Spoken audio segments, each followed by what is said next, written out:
All right, welcome. This is Generous Theology with Chuck and Brock. And Chuck, I'm so happy to be here with you. We are speaking together today in the Oxford Handbook of Systematic Theology, and we are in chapter 34, an essay on postmodern theology by Professor Walter Lowe. And I think, Chuck, when you and I were looking at the table of contents very early in our planning of reading this through this volume, I think one of the things that we thought about was that the introduction, the inclusion of a chapter, of an essay on postmodern theology was going to represent one of the largest distinctives that's in this systematic theology that's presented from the perspective of the authors and editors of this Oxford Handbook. And I'm guessing this is not an accident. I actually think that this is perhaps one of the most important themes to be considered here. And it right away brings up a very interesting idea, Chuck, and that is, when should systematic text be updated to include and to reference newer developments in philosophy and in theology? And I think that wherever a person might fall on that, one has to at least from our tradition, it seems that postmodernism is something to contend with and answer.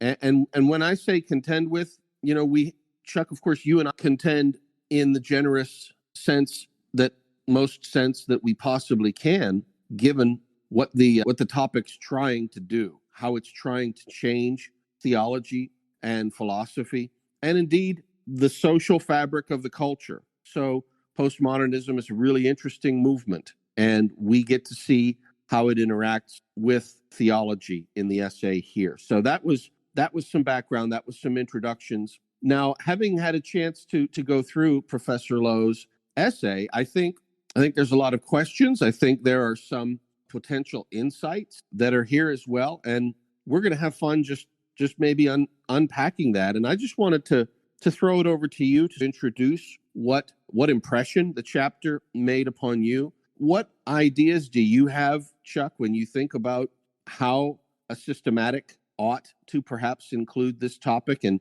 to what degree postmodernism really does need to be talked about today? And then we can start to go through some of the issues that Professor Lowe brings up. So let me just throw it over to you to start to unpack with respect to your expectations. Yeah, and certainly I agree with you. As we went through the table of contents, this was a chapter that I was looking forward to, that I was intrigued by, as really was this whole unit on prospects, just to see where they would go and what they would say.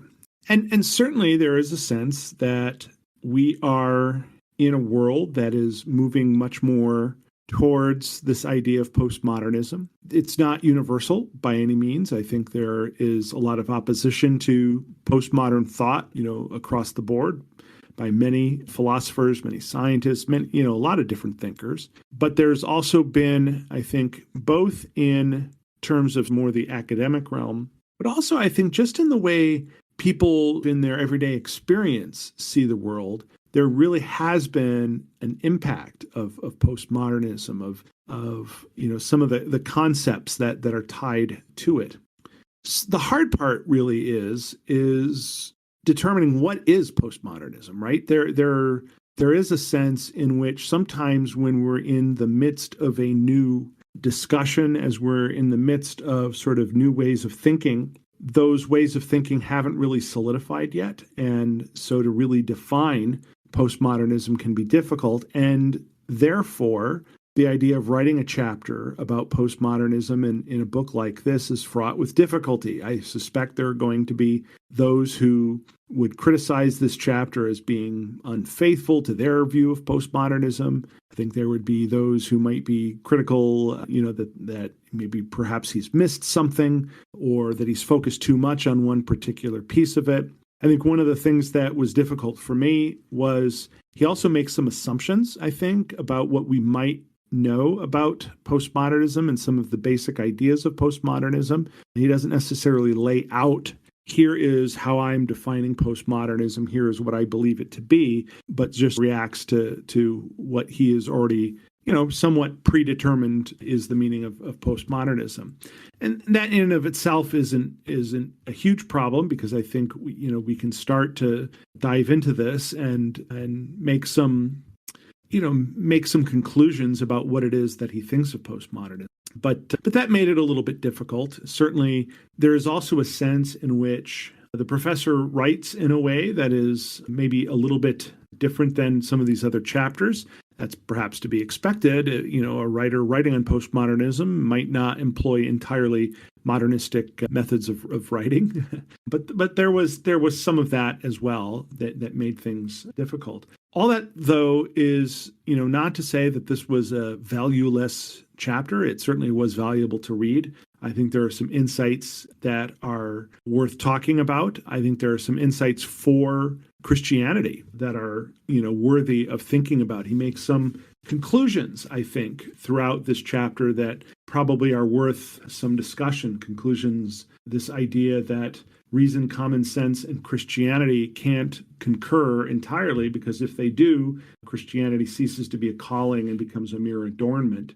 Or some of his comments about the scandal of particularity and basically saying maybe Christianity should embrace that scandal. He also talks a little bit about deconstruction and how perhaps confessional theology needs to take a deconstructive turn on deconstruction itself. And if we, decline to do that, if we insinuate sort of a priority for deconstructing, then perhaps that kind of a preference drifts into an arbitrary exclusion of the confessional alternative. And so he sets up some conflicts here that need to be discussed. And I'm sure we'll get into all of those things, but all that is to say is that there's a lot that's certainly worthy of our discussion here today. So I'm looking forward to it. What about you? Were there some things, perhaps, let's just to start with, in this chapter that either struck you one way or the other, either struck you as, wow, that's an insight that was helpful to understand, whether it is to help to understand postmodernism, or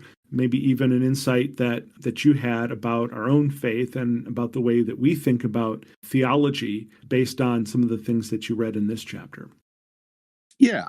Thank you for that. Thanks for asking, Chuck. I think that there's great trepidation in my own mind here, and I'll tell you why.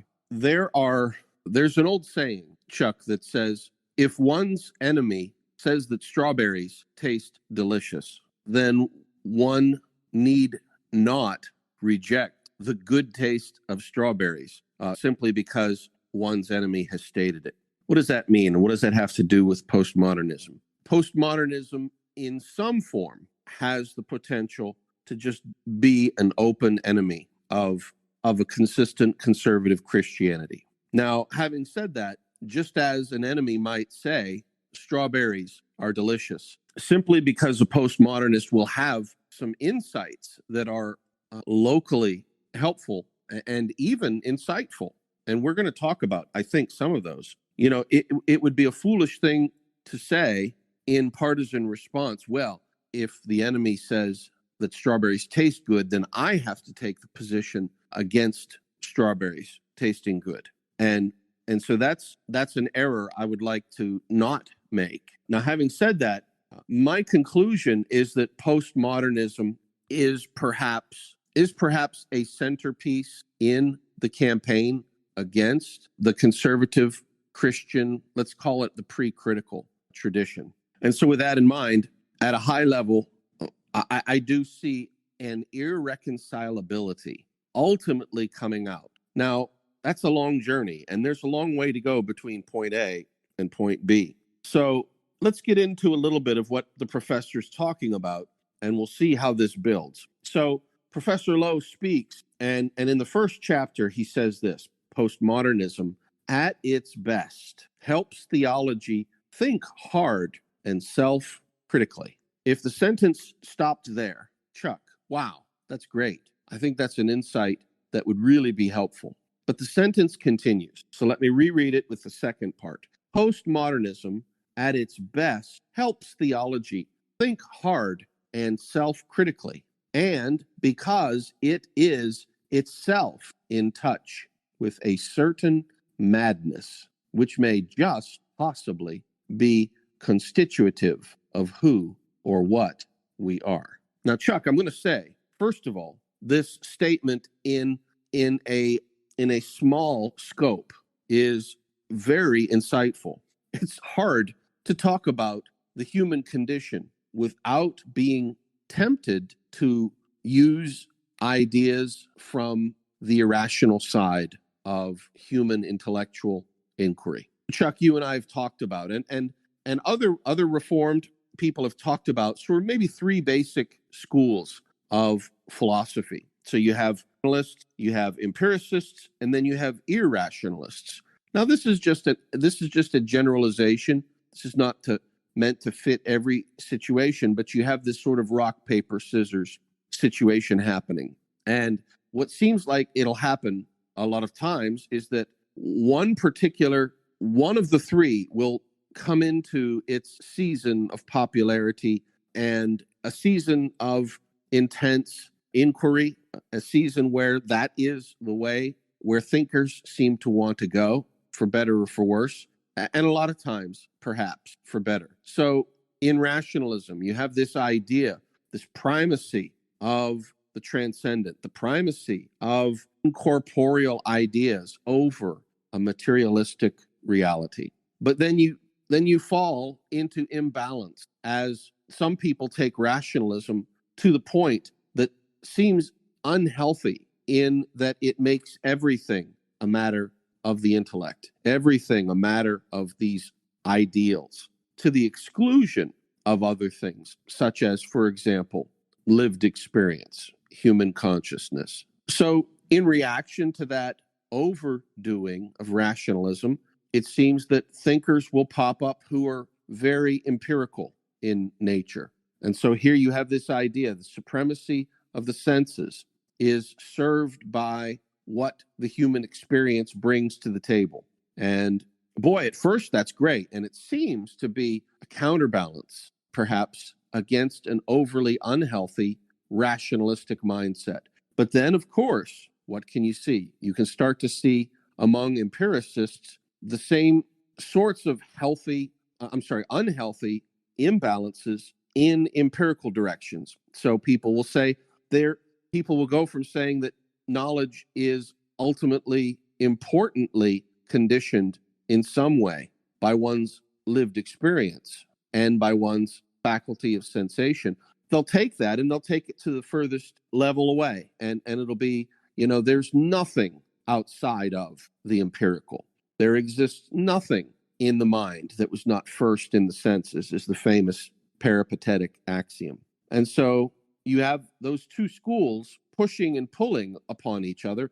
And then a third element seems to intervene here. And this is this irrationalism. And so this is this idea that in neither extremes of intellect or extremes of experience and sense and perception, can the truth be found, but rather in some organizing principle that is ultimately irrational, ultimately not meant to make sense. And we have to clarify this, because postmodernism, one of the things postmodernism has done well is it's challenged the idea of a meta-narrative. And the meta-narrative is this idea that there is an overriding purpose to things.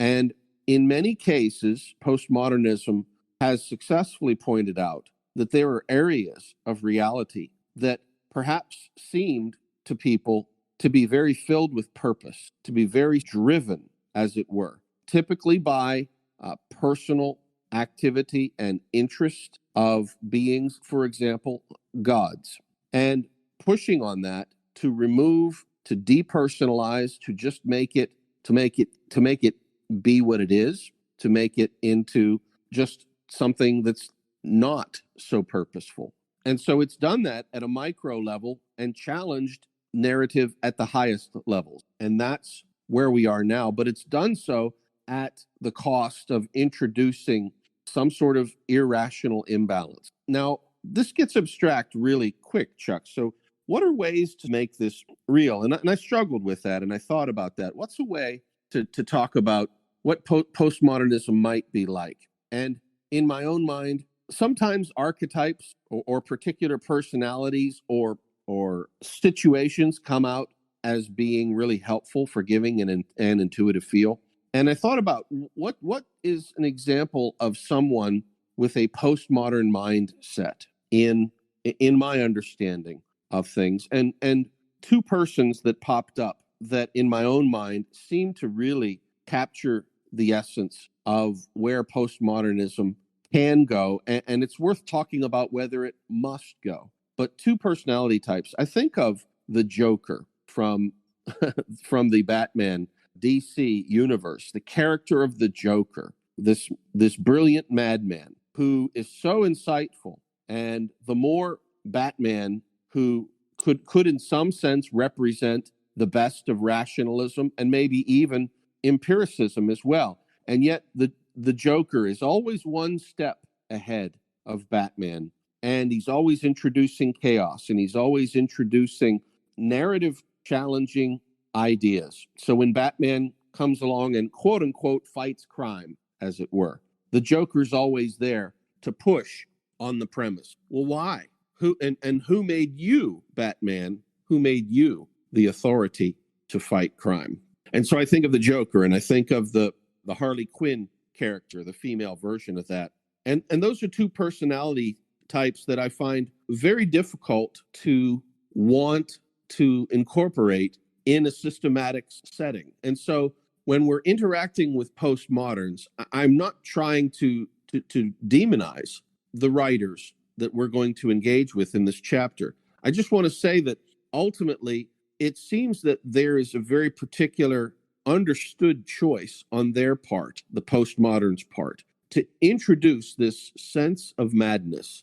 Now, they're going to talk about the virtues of it. But at the end of the day, we're going to really be faced with a question of just how virtuous is it to go the way of madness. And I think postmodernism, at the risk of overstatement, is ultimately a descent into madness.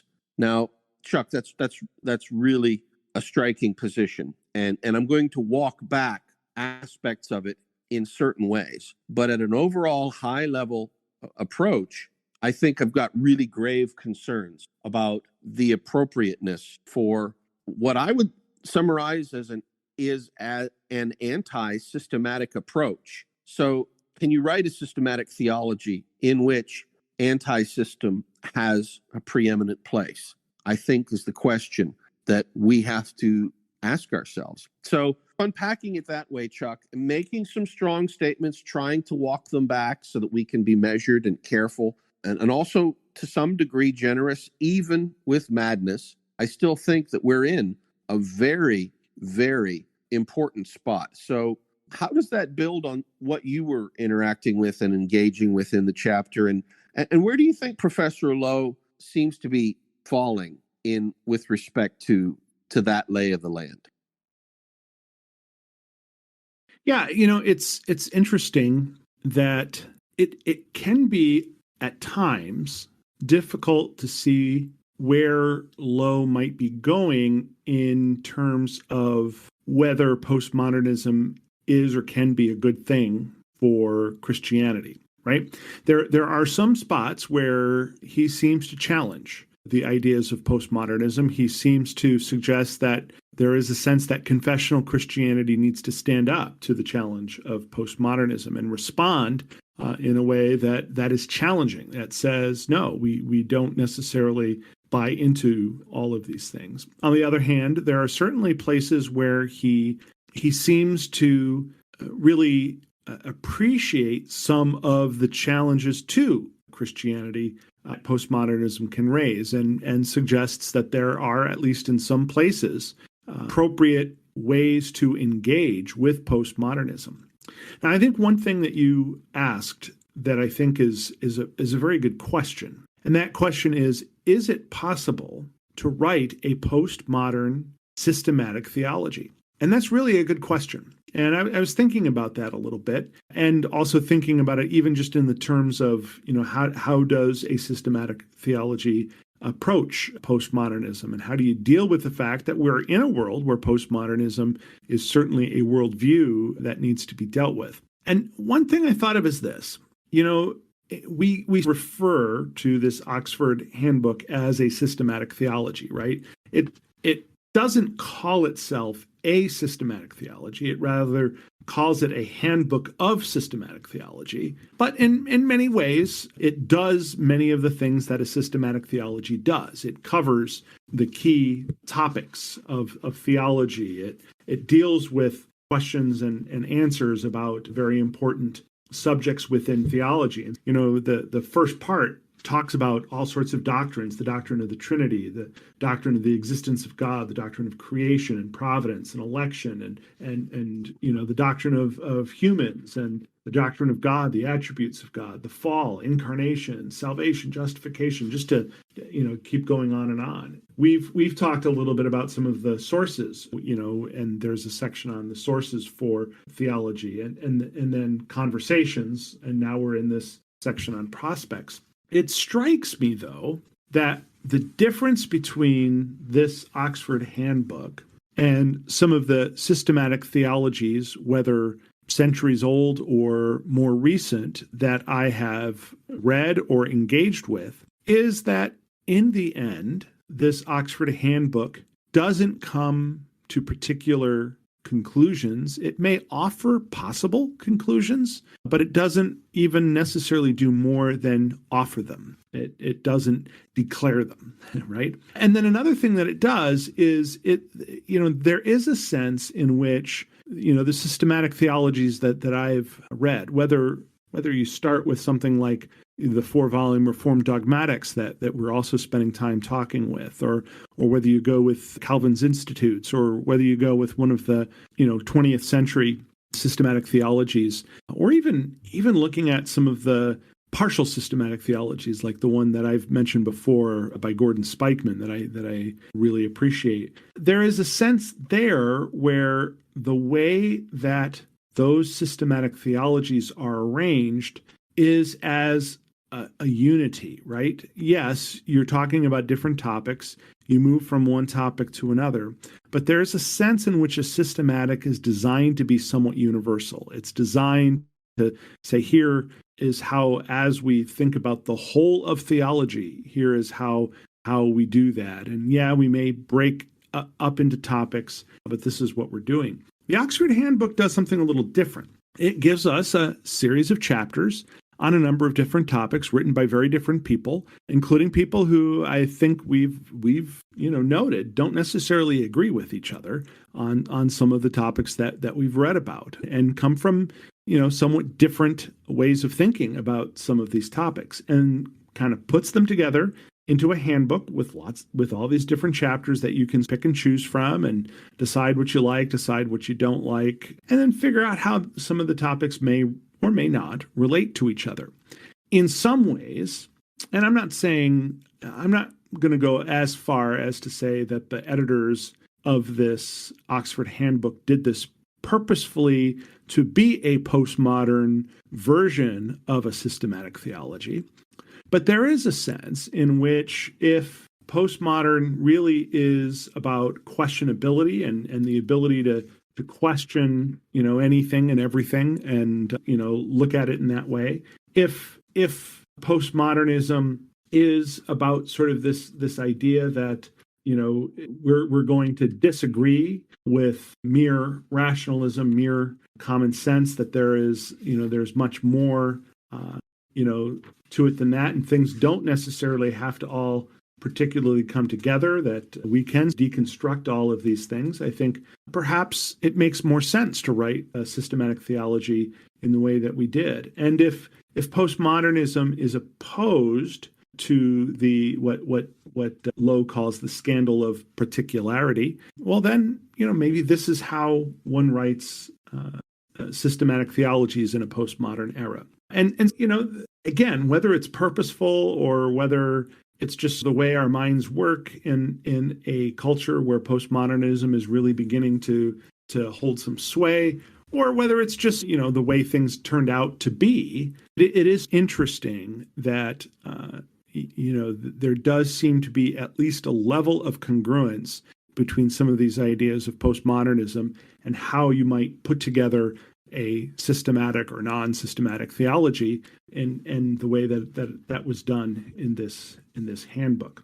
Now, again, that's one of the interesting things here is that I'm not convinced that Lowe buys into postmodernism, or at least not completely. He asks some questions and he makes some suggestions to Christians and to Christian thinkers and to theologians about how we might want to engage with postmodernism and maybe at times challenge it. And, now again, that could just be a modernistic take on postmodernism where you're taking a synthesis of the modernism that came before with the postmodernism that is coming now and trying to create some sort of synthesis there. That could be what's happening, but it could also be a real engagement with concerns that Professor Lowe has with postmodernism. And of course, it could be a little bit of both as well.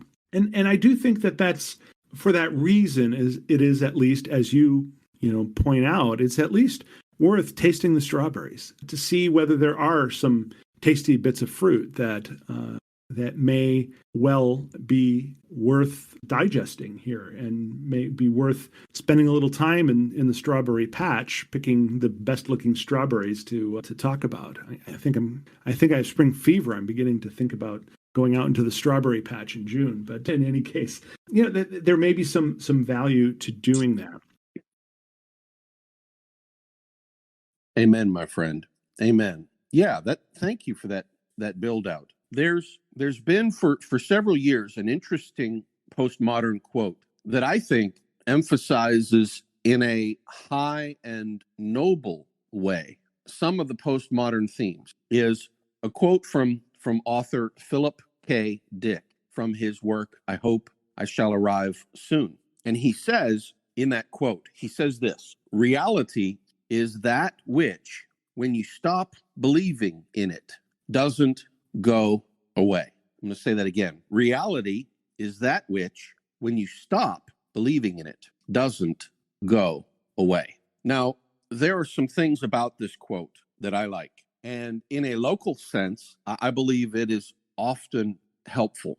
There is a tendency amongst humans to manufacture structures of reality that are extensions of our own desires and wants. And those structures can not only be harmful or unhelpful, but sometimes even if they are helpful or not harmful, they can simply be not true. Let me give an example. So there is a construction that is perhaps very popular in our generation. Chuck, I don't want to completely determine us, but within our own cultural settings here, I think both of us are in what some people will call a Generation X in terms of, where we fit in the cultural milieu today. And if there's one thing that I think has summarized a lot of people's expectations about God in a Gen X setting, it's a particular view of God as Santa Claus. And so the idea is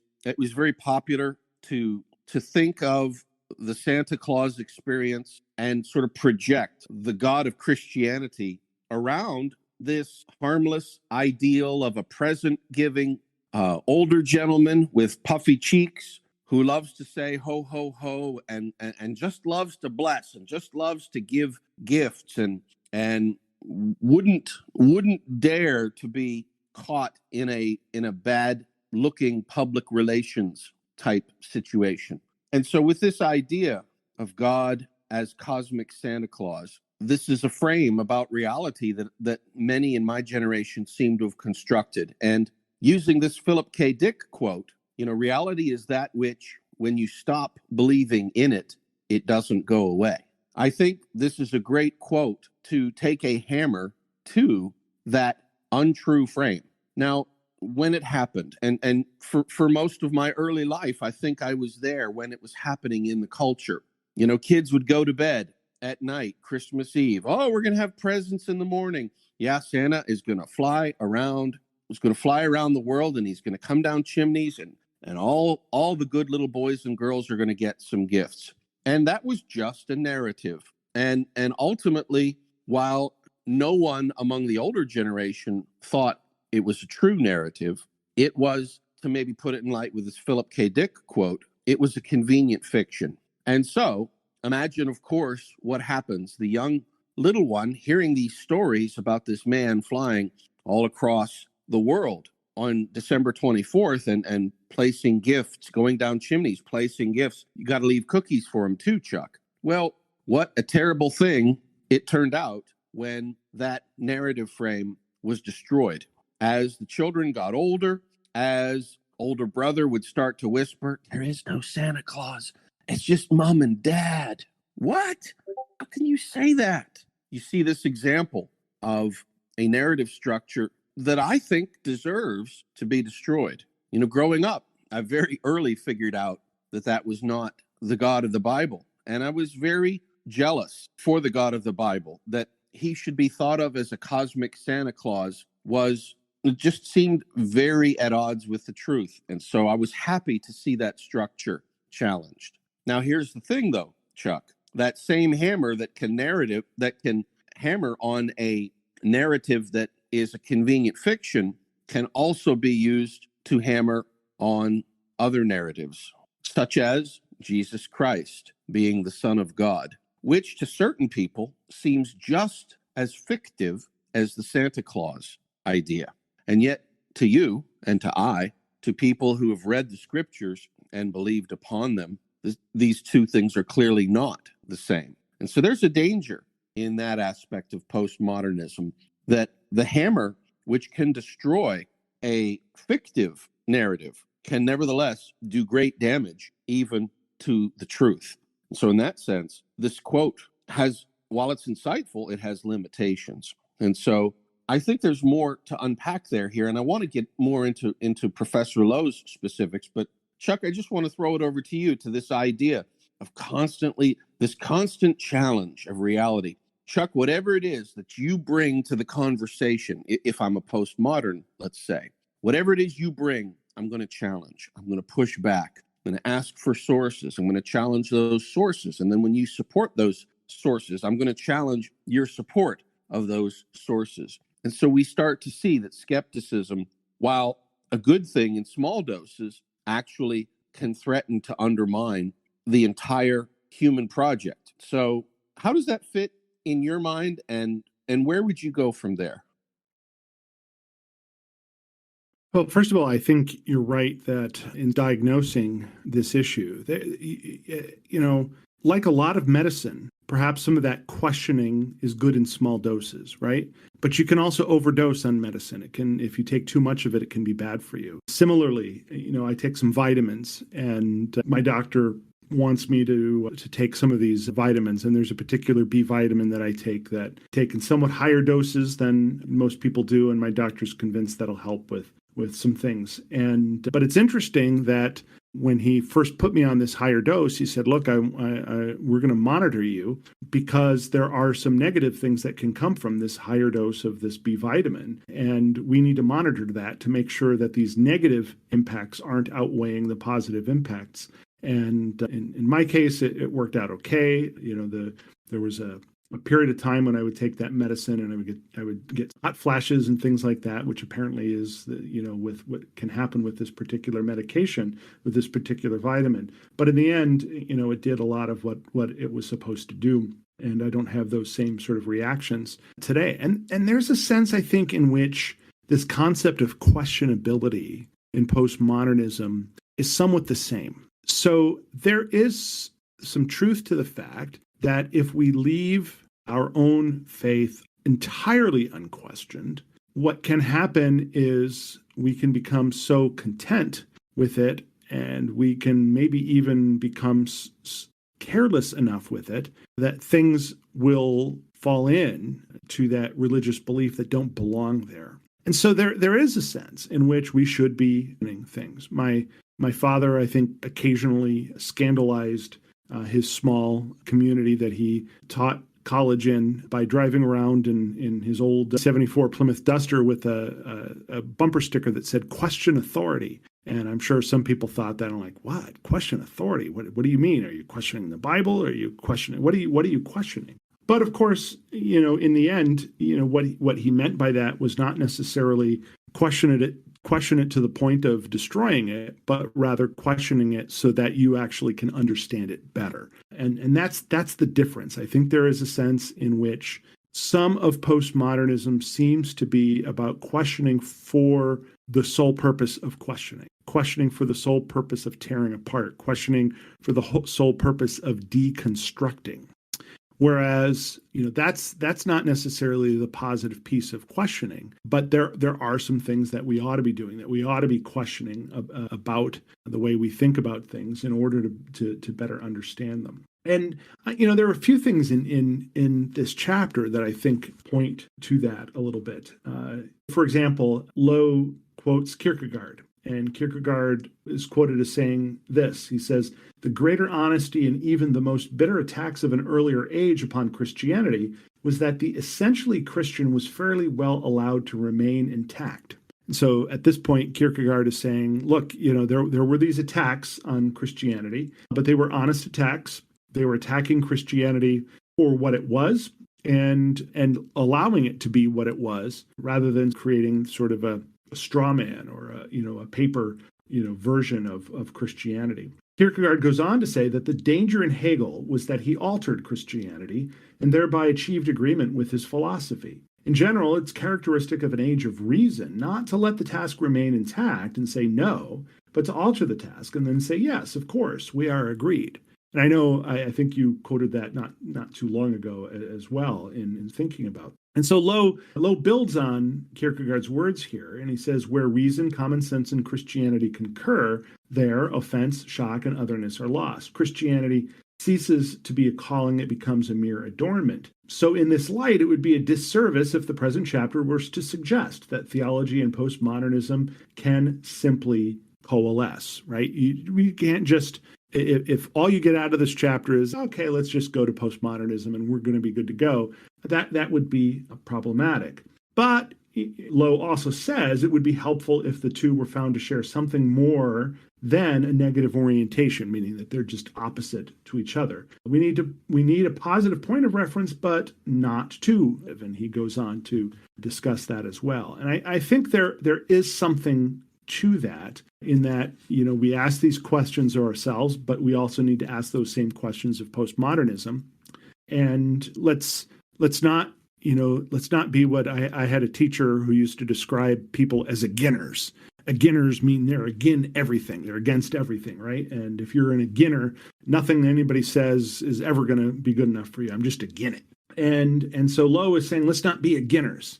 But there is also a sense in which, we don't want to just swallow whole the project of modernism, which, as Lowe suggests, sort of in quoting Kierkegaard, there is the sense in which modernism has tried to swallow up Christianity. It's tried to tame it. It's tried to make it something that it really isn't. And we have to be careful not to allow that to happen as well. Frankly, if all we get out of an engagement with postmodernism is a sense that there is some value to at least dealing with the challenge, then that's probably not a bad thing at all. That's probably a good thing. That also gets to issues about deconstruction and deconstruction.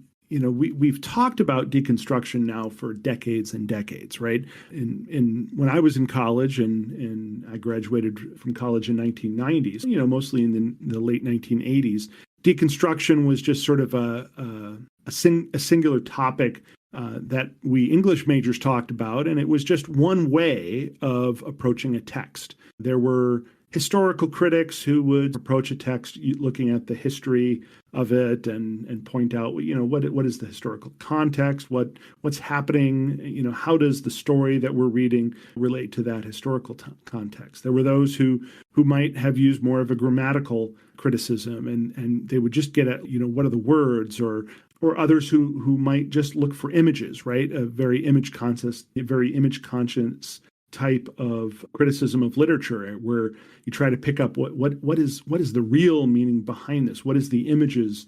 What are the imageries here? And so what's behind that? And so deconstruction was just this other way where you tear it apart. You'd forget about the historical context. You'd forget even about the author's own context, even what the author might have said himself about it. But you pull it apart to get, whatever is at the heart or whatever is at the very core. And if you eventually tore it apart so far that you never get anything on a core, well, that's just the way it is. And there is a sense in which deconstruction, that sort is what happens with postmodernism. And yet there is, as Lowe puts it, and Lowe here is talking about Jacques Derrida, that there is still a relationship between deconstruction and faith. There are limits to what deconstruction can do, right? And Derrida affirms, according to Lowe, that on the subject of grace, the grace of God, deconstruction has nothing to say or do. Deconstruction has very little to do with that. But beyond that, deconstruction, if we use deconstruction within a framework and we understand that there's a framework around it, maybe at that point there is a place to do some level of deconstruction. It's not, think of it this way. It's not just willy-nilly, taking one of those big balls that they'll use to knock down a building. It's not just like swinging that around randomly, but it's targeted. It's targeted at very specific issues and specific problems, and figuring out if we remove this problem now, can the superstructure remain? What is it that we can do within that? That deconstruction would have something to take a hold of. And then, by limiting deconstructionism, then, it is an understanding that perhaps there is something that even deconstruction can't understand, that there is something beyond, that even as we question things, there may be some things that are less knowable or, can't be known simply by engaging in this process of deconstruction. And, I think what Lowe is doing here in bringing in some of these, I don't know, challenges might be one way, but challenges that aren't entirely confrontational to some of these ideas, to questionability, to deconstruction, to the sort of the challenge against modernism that has become just a very dialectical way of thinking that moves, that's constantly moving the bar. I think it gives us some tools that we can work with while, where we won't necessarily completely swallow them whole.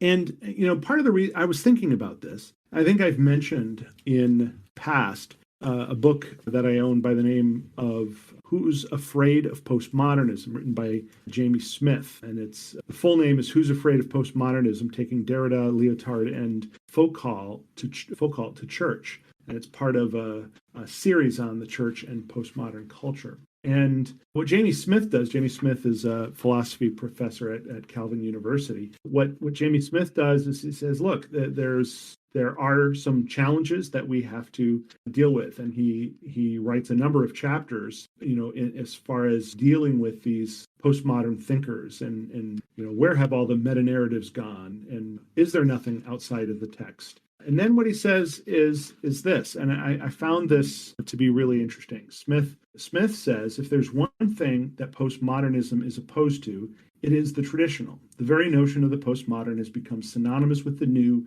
the novel, the avant-garde, and at the very least, the contemporary. And he asks a question, but is it possible to be faithful to tradition in the contemporary world? Is that even something that we want? And then he goes on and he goes on for a number of pages in describing tensions between the traditional world and contemporary culture that are illustrated in a film called Whale Rider. Now, I've never seen Whale Rider, so I don't know whether his description of the film is entirely on board, but he's describing some of these tensions between contemporary ways of thinking and more traditional ways of thinking, and it has to do with this character who is riding a whale. And then this is what Smith says. He says, the church would do well by learning to ride whales. We need to be attentive and discerning about the way modernity has eroded our identity as the peculiar people who make up the body of Christ and seek to retrieve the strange ways and ancient practices of the communion of saints in order to reform who we are. And so he's saying that, look, that modernism has not been all that it's cracked up to be. There are a lot of issues with modernism. Perhaps he might even agree with some of what Walter Lowe has said in our Oxford Handbook on some of the issues with the way that modernism tends to, rather than, challenge Christianity as it is, but rather try to, eat it up and bring it to itself and change it in a way that it's no longer criticizing something, but it's completely changed it. And Smith says that what he believes is that the outcome of a postmodernism, as he's sketched it, should be a robust confessional theology and ecclesiology that unapologetically reclaims pre-modern practices in and for a postmodern culture.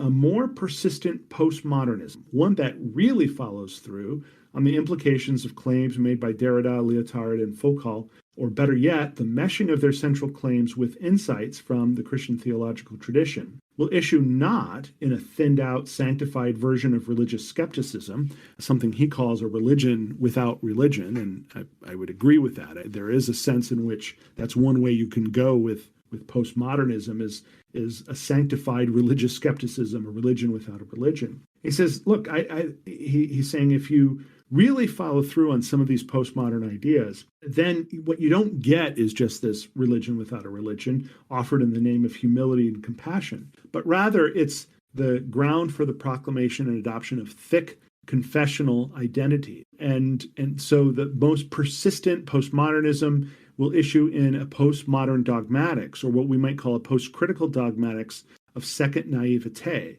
And on the level of practice, a more persistent postmodernism will engender not quite a postmodern church, but rather a postmodern catalyst for the church to be the church. In other words, in some ways, the postmodern challenge to modernity is an opportunity to not necessarily to swallow up this idea that nothing is knowable, not to swallow the idea that everything is it should be questioned. We can't even trust Scripture, but rather that the challenge of postmodernism could be a way to recover the pre-modern. Now, what I would say is this. Now, I've taken just a few pages out of this book, Who's Afraid of Postmodernism, and haven't engaged entirely with a lot of his arguments that have come before in the book. And how do you take these ideas of postmodernism, and how do you consider them in ways that are appropriate, in ways that are helpful?